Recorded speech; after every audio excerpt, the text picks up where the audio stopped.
네, 오늘 본문 말씀을 가지고 주님의 나라를 먼저 구하는 과부라는 제목으로 말씀을 나누겠습니다.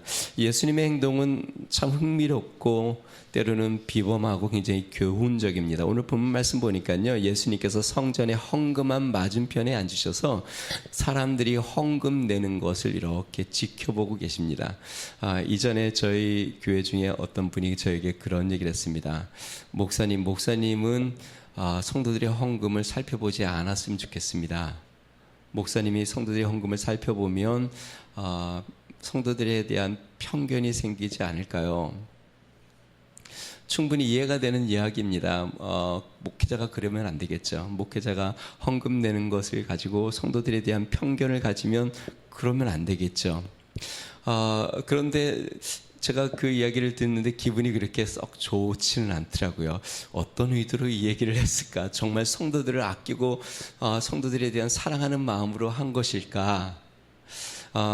여러분, 그 헌금은 목회자에게 보이기 위해서 하는 것도 아니고 또 목회자에게 감추고 싶은 마음으로 하는 것도 아닙니다. 헌금은 주님 앞에 하는 것이죠. 목회자가 보는가 보지 않는가는 중요하지 않습니다. 중요한 건 무엇일까요? 하나님이 나의 헌금 생활을 보고 계신다는 것입니다. 목회자는 볼 수도 있고 안 볼 수도 있는데 우리 하나님은 나의 헌금 생활을 보고 계십니다. 예수님 당시에 헌금이 공개적으로 이루어졌던 것 같아요. 헌금함이 있고 그 다음에 아마 그 당시에는 헌금을 징수하는 제사장들이 있어서 헌금을 징수하고 그 금액이 이렇게 공개적으로 보여진 것 같습니다. 그래서 이 과부가 2렙돈을 헌금했다는 것이 성경에 기록된 것을 보면 이것이 공개적으로 사람들이 헌금 내는 것도 보여졌고 그 헌금함이 있는 데서 헌금 넣는 것도 보여졌고 그 금액들도 아마 공개된 것 같습니다. 오늘 본문 말씀 보니까 여러 부자들이 헌금하는 것과 한 과부가 헌금한 것이 비교적으로 나오는 것처럼 보입니다. 오늘 본문의 시기는 언제냐면 예수님께서 십자가에 달리시기 바로 전 고난주간 화요일에 일어난 사건입니다. 그러니까 예수님이 6월절에 맞춰서 이제 십자가에 못 박혀 죽으셨으니까 6월절을 지키려고 원근 각처에서 유대인들이 몰려왔습니다. 그들이 올 때에 하나님 앞에 빈손으로 오지 않고 하나님 앞에 예물을 드리려고 헌금을 준비해서 와서 헌금을 하는데요. 헌금함은 어디 있었냐면 성전에 유대인들만 들어가는 유대인들 남녀가 들어갈 수 있는 여인의 뜰에 헌금함이 놓여져 있었고 헌금함은 노수로 이렇게 만들어서 이렇게 여러 개가 놓여져 있습니다. 근데 여러분 한번 상상해 보세요. 예수님은 헌금함 앞에 사람들이 헌금 내는 것을 이렇게 바라보고 계십니다. 부자들이 동전을 헌금함에 쏟아 놓는데 노수로 된 헌금함에 동전을 쏟아 놓으니까 소리가 얼마나 요란하겠어요. 아마 쨍그라 하면서 그냥 그 동전들이 막 쏟아지는 소리가 옆에 사람들이 다 보고 사람들이 우아하면서 봤을 것이고 많은 사람들이 도대체 누가 저렇게 끊임없이 계속 헌금을 하나 지켜보고 있었을 것이고 계속적으로 이렇게 막 쏟아져 들어가는 이 헌금함. 그런 와중에 아주 행색이 남루한 한 과부가 달랑 2렙돈을 넣습니다. 달랑. 이 헌금이 떨어지는 소리조차도 굉장히 수줍게 들렸을 것 같아요.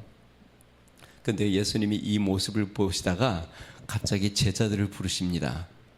성경 말씀을 한번 볼까요? 오늘 본문 말씀 보니까요 43절입니다. 같이 한번 읽어보겠습니다. 시작. 예수께서 제자들을 불러다가 이르시되 내가 진실로 너에게 이르노니 이 가난한 과부는 헌금함에 넣는 모든 사람보다 많이 넣었도다. 예수님이 이것을 잘 지켜보고 있다가 제자들을 갑자기 부르십니다. 얘들아 일로 와봐. 바로 저 여인이다. 바로 저 과부가 다른 모든 사람들이 낸 헌금보다 저 여인이 가장 많은 헌금을 했다 라고 예수님이 말씀하시는 장면이 오늘 본문 말씀입니다.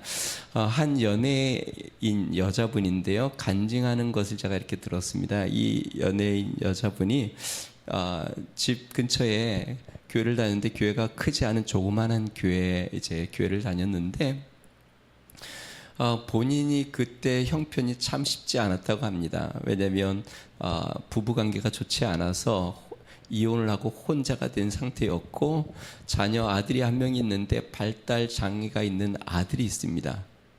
그러니까 삶이 망가질 대로 많이 망가졌습니다. 가정도 파괴되었고 아이는 장애가 있고 삶은 굉장히 짐은 무겁고 하는 일들은 그렇게 잘 풀려지지 않고 하나님에 대하여 뭔가 자꾸 원망도 생기고 마음도 멀어져 가고 고통 가운데 있는데 하루는 교회를 가서 마지못해 앉아 있는데 목사님이 설교를 하는데 그렇게 들리더래요. 하나님이 자기에게 하는 말씀으로 들리는데 내가 너를 안다.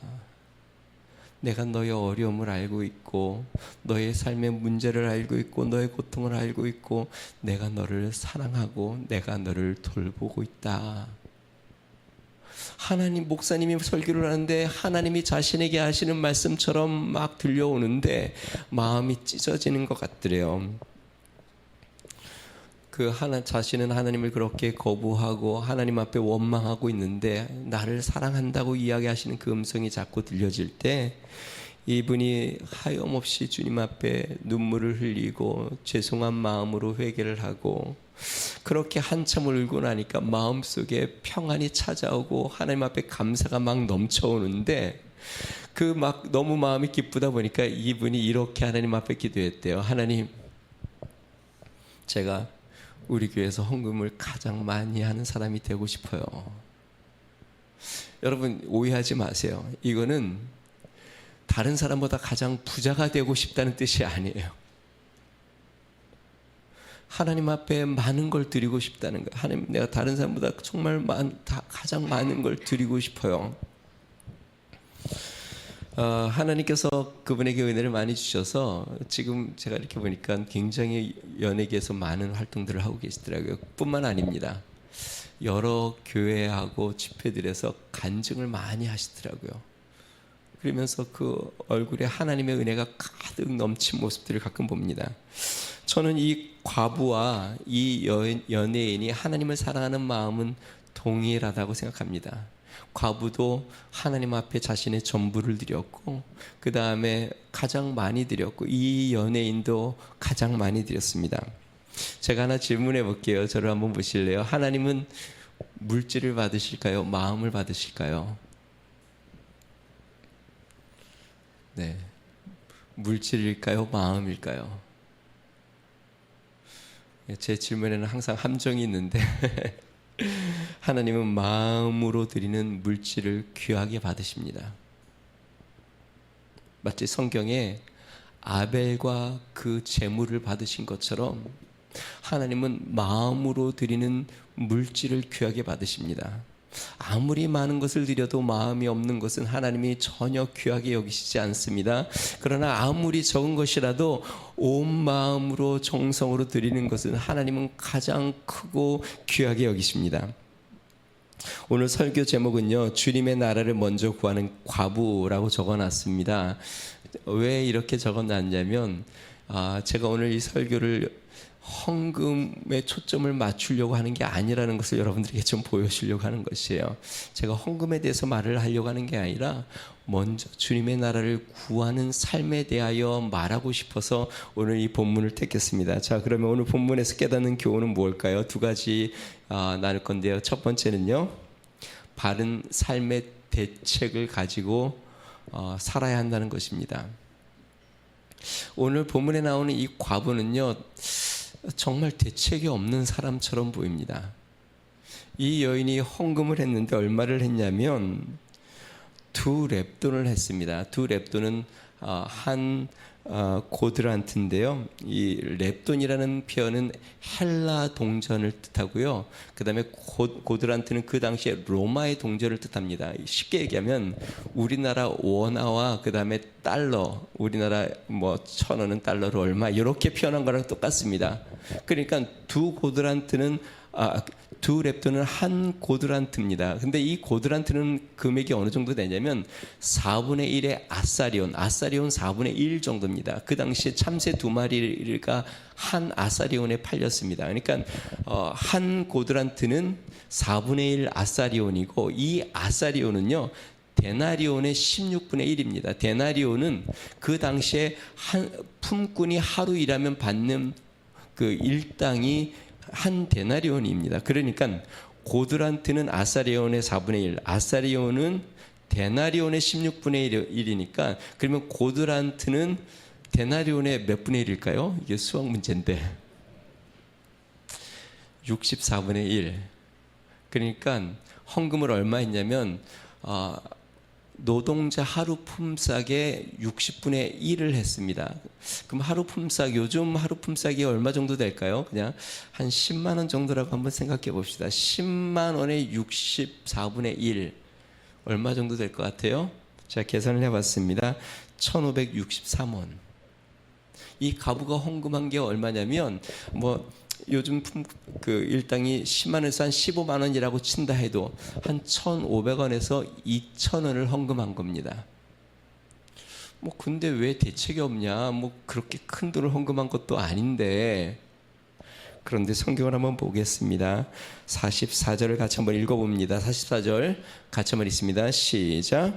그들은 다 그 풍족한 중에서 넣었거니와 이 과부는 그 가난한 중에서 자기의 모든 소유 곧 생활비 전부를 넣었느니라 하시니라. 예수님이 하신 말씀입니다.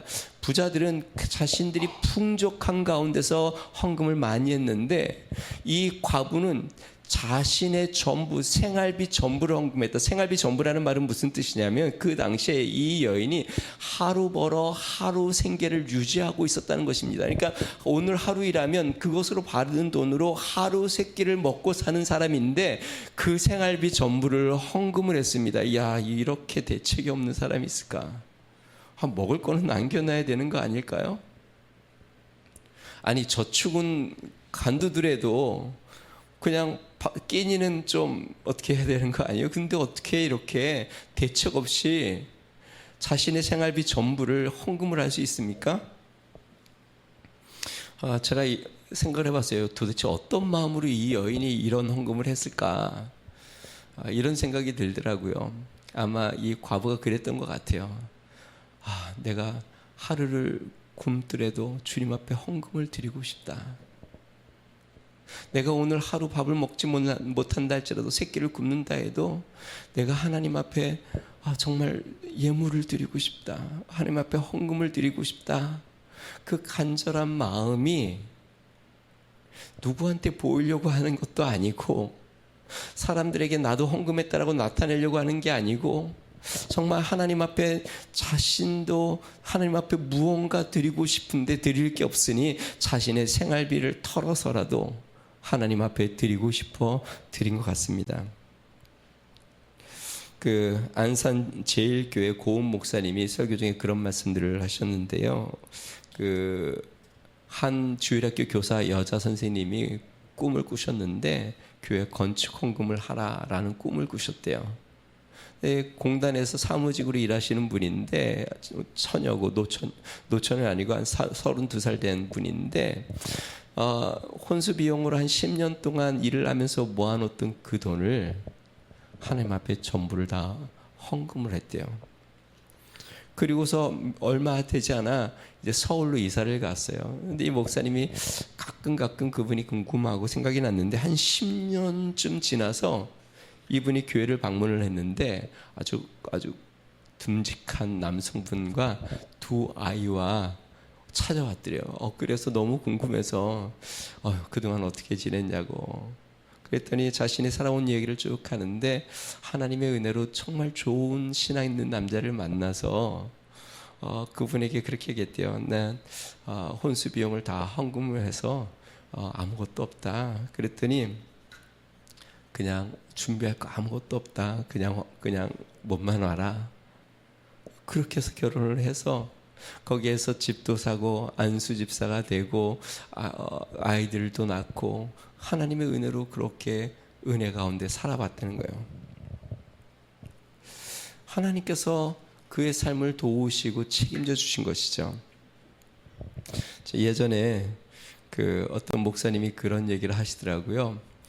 그 본인이 알기로 가장 대책이 없는 사람들은 목회자하고 선교사들 같다고 목사님이 그런 얘기를 하셨어요. 정말 믿음이 좋든지 아니면 정말 대책이 없든지. 어떤 얘기를 하다가 그런 얘기가 나왔냐면 보험, 그 다음에 연금 이런 얘기를 하다가 혹시 보험 들고 있냐, 연금 들고 있냐. 근데 목회자들이 그런 것들이 별로 없으니까 야, 정말 믿음이 좋든지 대책이 없든지. 근데 이거를 비교하는 것이 저는 좀 마음이 좀 불편하더라고요. 그러면 보험과 연금이 삶의 대책이 될 수 있을까? 제가 성경을 보다가 정말 대책 없이 그냥 세상적인 눈으로 대책 없이 사신 분, 예수님. 한 서기관이 예수님에게 찾아왔습니다. 아마 예수님이 굉장히 화려하게 보였던 것 같아요. 많은 무리들이 예수님을 쫓았고 예수님 주위에는 막 먹고 막 12광주리가 남고 제자들도 막 같이 따라다니고 많은 기적들이 나타나고, 그러니까 이 서기관이 예수님의 그 모습에 굉장히 매료가 됐는지 예수님에게 찾아와서 이렇게 이야기합니다. 선생님이 가시는 곳에 저도 그곳에 따라가겠습니다. 그랬더니 예수님이 그 서기관에게 이렇게 이야기합니다. 여우도 굴이 있고 공중에 새도 거처가 있는데 인자는 머리 들 곳이 없다. 여우 새끼도 자신이 몸을 쉴 굴이 있고 새도 거처가 있는데 인자, 그러니까 예수님은 거할 곳이 없다. 근데 그 뒤에 보니까요, 이 서기관이 예수님을 쫓았다는 내용이 나오지 않아요. 그 사람의 이름도 나오지 않고 아마 떠난 것 같아요. 예수님은 참 대책 없이 사셨던 것 같아요.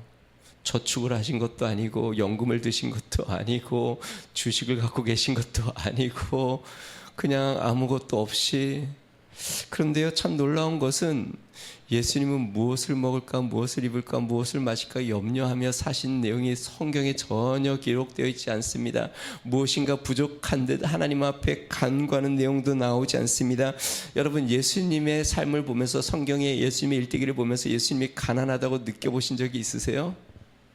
예수님이 불안해하거나 두려워하는 모습을 보신 적이 있으세요? 예수님이 높은 권위들 앞에서 두려워 떨거나 굽신거리는 것을 보신 적이 있으세요? 예수님은 가진 것이 아무것도 없었고 태어날 때부터 마구간에 태어났고 정말 자신의 머리를 둘 곳도 없는 분이셨는데, 예수님은 아무 대책이 없는 것처럼 보였지만 예수님에게는 대책이 있었습니다. 하나님 아버지에게 자신의 삶을 의지하며 사셨다는 것이죠. 미국에서 이제 우리 대학생들 모임을 이렇게 늘 이제 그때 했었는데, 그 미국에서 유학 온 여학생이 그런 간증을 하시더라고요. 아무리 열심히 살아도 학비를 내야 될 때가 되면 항상 부족한 상태가 된대요. 근데 제가 이분의 간증을 들으면서 참 놀랐던 게, 이분이 이 부족한 것을 채우는 비결이 자신에게는 있다고 그러더라고요. 그래서 도대체 어떻게 그 부족한 그 재정을 채우는가 들었는데, 이분이 그러더라고요.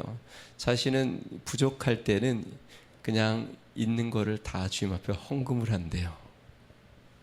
그리고 하나님, 이게 전부입니다. 주님이 책임져 주세요 하고 하나님 앞에 감사하며 드리면서 기도한대요. 그러고 나면 참 놀랍게도 하나님께서 놀라운 방법으로 계속 채워주시는 것들을 경험하고 살아왔다는 것이에요. 물론 저는 이 방법이 모든 사람들에게 다 적용되리라고 생각지는 않지만, 제가 아는 것 한 가지는 무엇이냐면, 이 자매가 어린아이같이 순수한 믿음이 있다. 지금은 목회자 사모가 되어서 목회를 하고 있습니다. 사랑하는 성도 여러분, 우리 그리스도인의 삶의 대책은 무엇일까요? 혹시 부동산 갖고 계세요? 주식을 모으고 계십니까? 전에 뭐 뉴스를 보니까 한참 주식이 떨어지고 금값이 막 오를 때 어떤 분은 자기는 금 이렇게 뭐 카드처럼 이렇게 뭐라고 부르는지 잘 모르겠는데 이렇게 얇게 카드처럼 되는 금 반은 아니고 반은 비싸니까 그거를 월급 받을 때마다 하나씩 모은다 그러더라고요. 그래서 벌써 꽤 많은 장수를 모았더라고요. 자기는 든든하다고. 여러분, 주식입니까? 아니면 연금입니까? 아니면 세상의 주의, 아니 부모님의 재산, 아니면 혹시 자식을 의지하고 있습니까? 우리의 삶의 대책은 하나님 아버지이신 것을 믿으시기를 주님 축원드립니다. 나를 돌보시고 지키시고 인도하시고 함께 하시는 하나님 아버지, 세상 끝날까지 내가 너를 버리지 않겠다고 말씀하시는 하나님 아버지, 내가 너를 안다고 말씀하시면서 나에게 내가 너와 함께하며 너를 지키고 인도하겠다고 말씀하신 그 하나님, 그 하나님이 여러분의 삶의 대책이 되시기를 주의 이름으로 축원드립니다. 이런 생각이 듭니다. 여러분, 세상의 물질은 어쩌면 세상에서 조금 대책처럼 보일 수 있습니다. 근데 예수님이 결정적인 말씀을 하십니다. 어떤 말씀을 하셨냐면 부자가 천국에 들어갈 수 없다. 물질이 세상에서 조금 더 편하게 사는 것을 보장해 줄 수는 있습니다. 근데 천국에 못 들어갑니다. 물질을 의지하고 살면, 물질을 대책으로 삼고 살면, 세상의 명예를 대책으로 삼고 살면 그것이 나의 영원한 생명을 보장해 줄 수 없습니다. 이 세상에서도 나의 삶을 보장해 주고 영원한 세상에서도 나의 삶을 보장해 주시는 분, 그분은 우리 하나님입니다. 오늘 이 본문 말씀을 통해서 제가 드리고 싶은 말씀은 가난한 과부처럼 여러분의 전부를 주님 앞에 드리라고 하는 말이 아닙니다. 제가 정말 드리고 싶은 말은 주님을 여러분의 삶의 전부로 삼으라는 것입니다. 성도 여러분, 주님을 여러분의 삶의 전부로 삼으시기를 주 이름으로 축원드립니다. 왜 우리의 전부를 드리지 못할까요? 주님이 나의 전부가 아니기 때문에 내 전부도 주님 앞에 드릴 수 없습니다. 주님이 나의 전부면 내 전부도 주님 앞에 드릴 수 있습니다. 그런데 주님이 나의 삶의 전부가 아니기 때문에 나의 전부도 주님 앞에 못 드립니다. 여러분, 주님이 나의 삶의 전부가 되면 이 가난한 과부가 자신의 생활부에 전부를 드릴 수 있었던 이유는 그의 삶에 주님이 전부였기 때문에 그렇습니다. 주님을 여러분의 삶의 전부로 모시고 주님을 삶의 대책으로 삼고 살아가시는 믿음의 성도 되기를 주 이름으로 축원드립니다. 두 번째, 우리가 기억해야 될 것은 우리 삶의 평가를 주님이 하신다는 것입니다. 우리는 외적인 것으로 사람을 평가하는 것에 익숙해져 있습니다. 이것에 대표적으로 우리가 사용하는 단어가 성공이라는 단어죠. 여러분, 이런 이야기를 들으면 어떤 생각이 듭니다. 야, 너 참 성공했구나. 그럼 무엇을 의미할까요? 언제 이런 얘기를 할까요? 야, 너 참 성공했구나. 예수 믿고 구원 받으면 이런 얘기는 보통 뭐 고급 차를 타고 나타났다거나 아주 좋은 곳으로 이사를 갔다거나 아니면 회사에서 높은 지위로 승진을 했거나 높은 권세를 가졌거나 아니면 뭐 좋은 직장에 들어갔거나 그렇게 외적인 것에 높아지면 사람들이 야, 성공했다라고 생각합니다. 그래서 사람들은 성공하고 싶어하고 또 사람들에게 성공한 사람이라고 평가받고 싶어합니다. 뭐 부끄럽지만 저도 그런 마음이 있습니다. 저도 성공하는 목회자가 되고 싶은 마음이 제 마음속에 있어요. 그 주중에요, 저희 어머님이 전화가 왔습니다. 어머님이 막 기뻐서 전화를 하셨더라고요.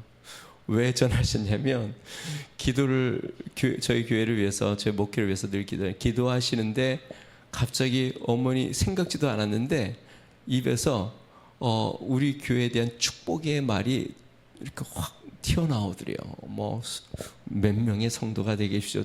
생각지도 않았던 말이 이렇게 툭 튀어나오면서 너무 기뻐가지고 야, 하나님이 그런 기도를 주시더라 하고 전화를 하셨어요. 그 얘기를 들으니까 저도 되게 기뻤어요. 근데 여러분, 제 마음을 이렇게 살펴보면 제 마음속에 항상 그런 마음이 있어요. 야, 그래, 보란 듯이 교회가 성장해서 어머니에게, 어머니 보세요, 저희 목회가 이렇게 하나님의 축복으로 받았어요 하고 보여주고 싶어요. 참 인간적이죠. 참 어리석죠. 우리 교회가 이 성도들이 많아지고 그래서 사람들이 야, 목회 성공했다, 또 부모님이 야 너 목회 잘해서 성공했구나 이러면 하나님이 나에게 야, 너 목회 성공했구나 라고 얘기할까요?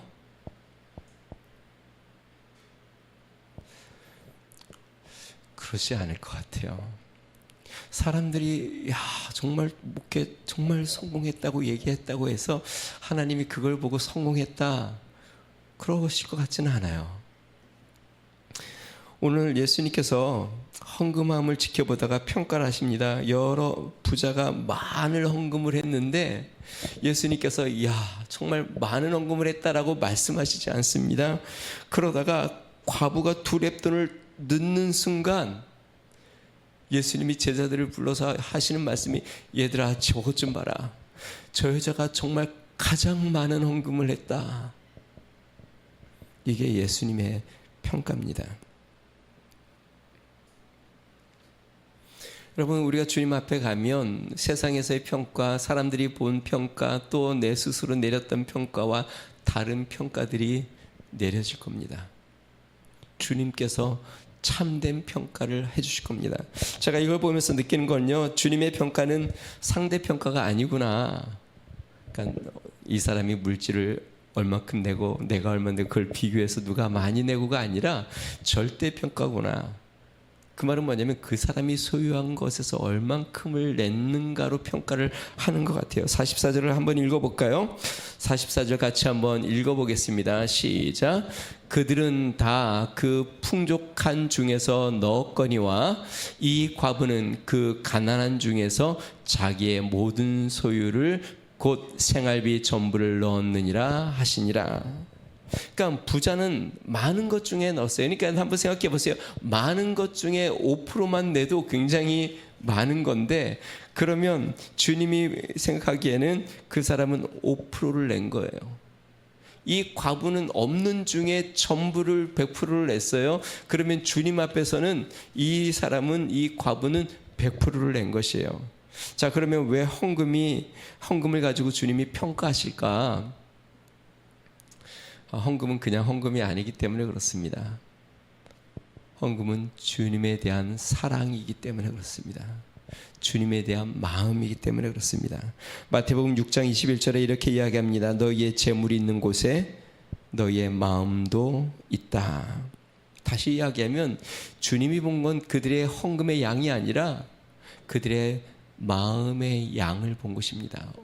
온 마음으로 드리고 있는지, 그 마음을 얼만큼 쏟아 하나님 앞에 드리고 있는지, 예수님을 그것을 보고 크다 작다 지금 말씀하십니다. 여러분 어떻게 생각하세요? 과부가 헌금을 하면서 자신이 많이 내었다고 헌금했을까요? 헌금을 많이 했다고 생각할까요? 자신의 전부를, 생활비 전부를 냈어요. 이 과부가 생각하기에 야, 많이 헌금했다라고 생각할까요? 아니면 그렇지 않다고 생각했을까요? 저는 그런 생각이 듭니다. 이 과부가 이렇게 기도하며 들었을 것 같아요. 하나님 아버지, 부끄럽고 죄송합니다. 이거밖에 제가 드릴 것이 없습니다. 하나님, 이거라도 기쁘게 받아주십시오. 성도 여러분, 온 마음으로 드리는 사람들은 다 똑같습니다.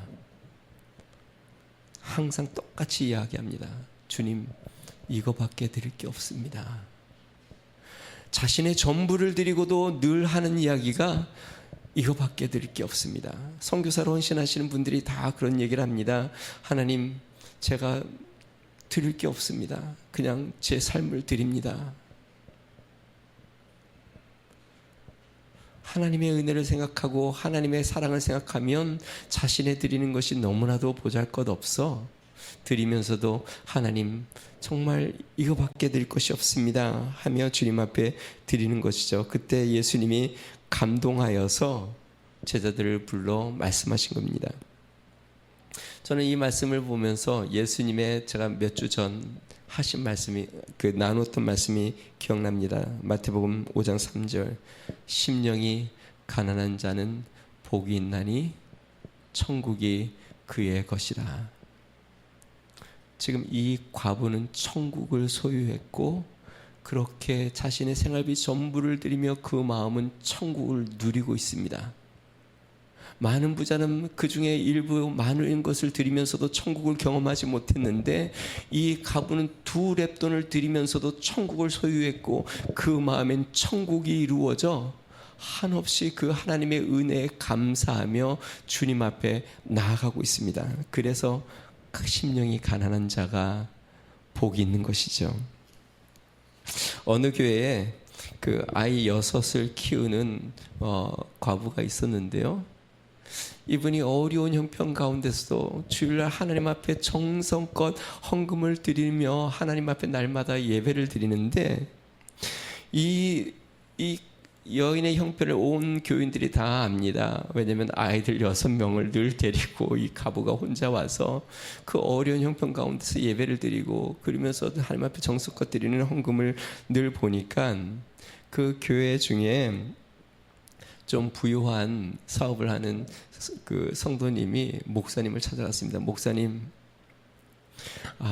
그 과부 그 성도 참 얘기를 들어보니 너무 안타까운데, 목사님, 제가 그분을 대신해서 주일날 그분 이름으로 헌금을 할 테니 목사님이 그분에게 좀 얘기해 주십시오. 헌금 안 해도 되니까 그냥 그걸로 아이들 과자라도 사고 생활비로 좀 쓰면 좋겠다 얘기를 해주시면 제 이름은 밝히지 말고 제가 그분의 이름으로 헌금을 할 테니 그렇게 해주시면 좋겠습니다. 좋은 의도로 얘기한 것이죠.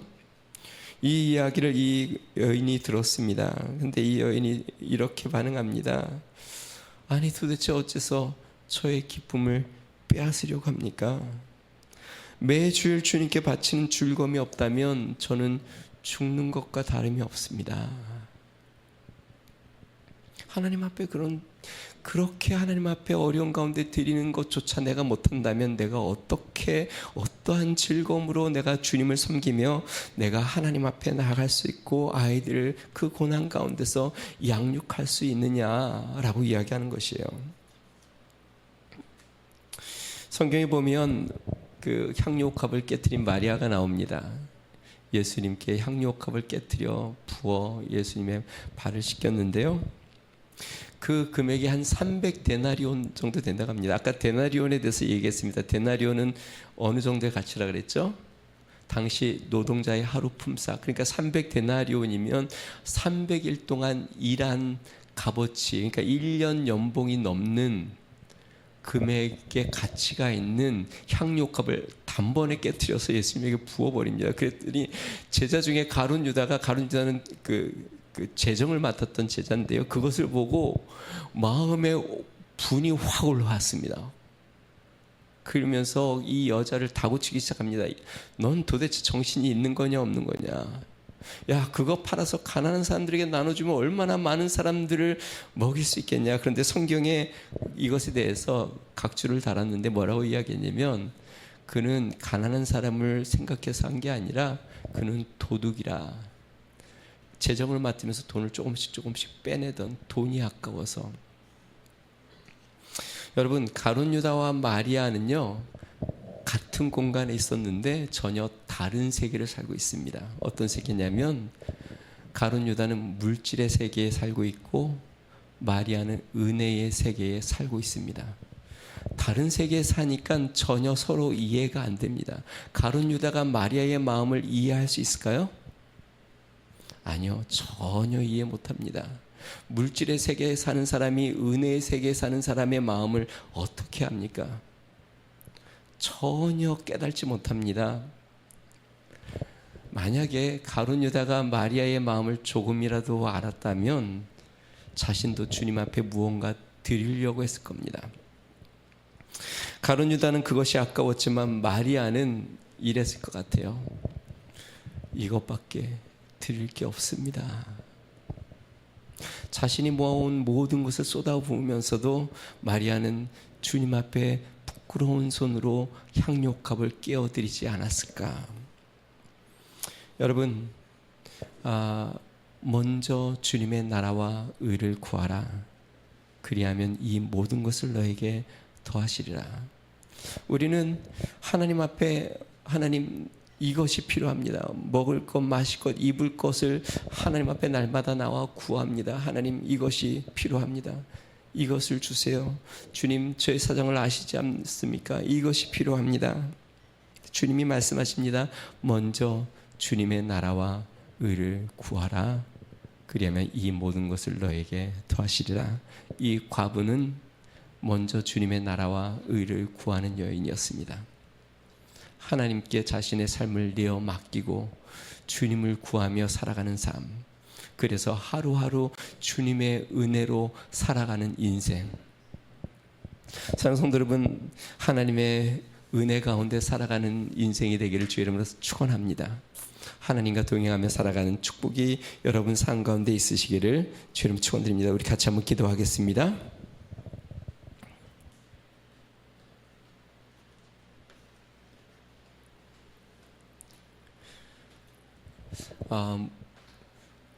우리 삶 가운데 물질이 필요합니다. 때로는 저축도 해야 되고 또 계획성 있게 물질을 모아야 되기도 하고 또 우리가 지혜롭게 물질을 관리하는 것도 필요합니다. 그런데 물질을 내 삶의 대책으로 삼으면 안 됩니다. 내 노후의 대책을 물질로 삼아서도 안 됩니다. 우리 자녀들에 대한 대책으로 또 물질로 삼아서는 안 됩니다. 우리의 대책은 한 가지입니다. 우리 주 하나님 아버지, 나를 돌보시는 아버지, 물질을 다 잃는다 해도 나를 놓지 않는 하나님 아버지, 내 삶이 망하는 것처럼 보여도 끝까지 나와 함께 하셔서 나를 붙잡고 놓지 않으시며 내가 너와 함께 한다고, 내가 너를 지킨다고 말씀하시는 그 하나님 아버지, 그 하나님을 먼저 구하는 삶, 주님이 그와 함께하여 삶을 지키시고 돌봐주십니다. 우리 이 시간에 기도할 때 하나님 정말 주님을 붙잡습니다. 주님은 나의 전부이십니다. 내가 주님을 의지합니다. 주님이 나와 함께 하심을 믿습니다. 나도 주님을 먼저 구하며 주님과 동행하는 삶이 되게 해달라고 우리 같이 한번 기도하겠습니다. 좋으신 하나님 아버지 감사합니다. 하나님 먼저 주님의 나라와 주의 의를 구하라고 말씀하신 아버지, 우리 하나님을 의지하며 주님을 바라보며 나아가는 믿음의 삶이 되도록 주여 은혜를 더하여 주시옵소서. 하나님 아버지, 주님 세상의 것을 내 삶의 대책으로 하나님 삼지 아니하고 오직 주님을 전부로 삼아 주님을 의지하며 주님을 바라보며 주님과 동행하며 살아가는 삶이 되어 먼저 주님의 나라와 의를 구하며 살아가는 믿음의 삶이 되도록 주여 은혜를 더하여 주시고 축복하여 주시며 인도하여 주시옵소서. 우리 한 번 더 기도하겠습니다. 하나님, 저도 주님을 먼저 구하며 살아가고 싶습니다. 나의 필요, 나의 욕망, 나의 소망을 주님 앞에 구하는 것이 아니라 하나님의 뜻, 하나님의 나라, 주님이 기뻐하시는 것, 주님을 먼저 내가 구하며 그렇게 나의 삶을 맡기며 살고 싶습니다. 그런 분들이 있으면 우리 가슴에 이렇게 손을 얹고 우리 하나님 앞에 기도합니다. 하나님, 저도 그렇게 살고 싶습니다. 주님이 내 삶의 전부가 되어 주십시오. 나도 나의 전부를 주님께 의지하며 살고 싶습니다. 네, 감사합니다. 우리 같이 한번 기도하겠습니다. 존귀하신 하나님 아버지, 주님, 우리가 가슴에 손을 얹고 하나님 앞에 하나님 우리의 삶을 의탁합니다. 하나님 아버지 주님, 하나님 주님이 나의 삶의 전부가 되고 하나님 우리의 전부도 주님의 것이 되어 하나님 주님과 하나가 되어 살아가기를 소망합니다. 하나님 아버지 주님 앞에 우리의 삶을 내어 맡기며 주님과 동행하기를 원합니다. 하나님 나의 피로 하나님 나의 원하는 것을 먼저 구하지 아니하고 우리 하나님의 뜻을 구하며 주님의 은혜 가운데 살기를 소망하고 주님을 기쁘게 하는 데에 마음을 쏟으며 하나님 살아가기를 소망합니다. 능하신 하나님 아버지 주님, 그러한 삶이 되어 우리 하나님 앞에 영광을 돌리고 우리 하나님과 동행하며 우리 하나님이 보살피고 책임져 주시는 삶으로 날마다 나아가도록 주여 은혜를 베풀어 주시옵소서. 좋으신 하나님 아버지 감사합니다. 하나님 주님을 나의 삶의 전부로 모시기를 소망하며 하나님 모든 염려와 근심은 주님 앞에 맡기고 하나님의 뜻을 구하며 주님을 기쁘게 하기 위하여 살아가기를 소망하며 주님 앞에 고백하오니 주여 우리의 고백을 받아주시옵소서. 하나님을 기쁘시게 하는 삶이 되게 해주시고 하나님의 뜻을 먼저 구하는 삶이 되게 해주시고 하나님 우리 하나님과 동행하는 삶이 되도록 축복하여 주시옵소서. 이제는 우리 주 예수 그리스도의 은혜와 하나님 아버지 무한하신 사랑과 성령님의 감동 감화 내주 충만케 하시는 종이 하나님의 나라와 하나님의 의를 먼저 구하며 하나님과 동행하며 살기로 결심하는 믿음의 성도 가정과 교회와 나라와 민족 위에 이제로부터 영원토록 함께 하시기를 간절히 축원하옵나이다. 아멘.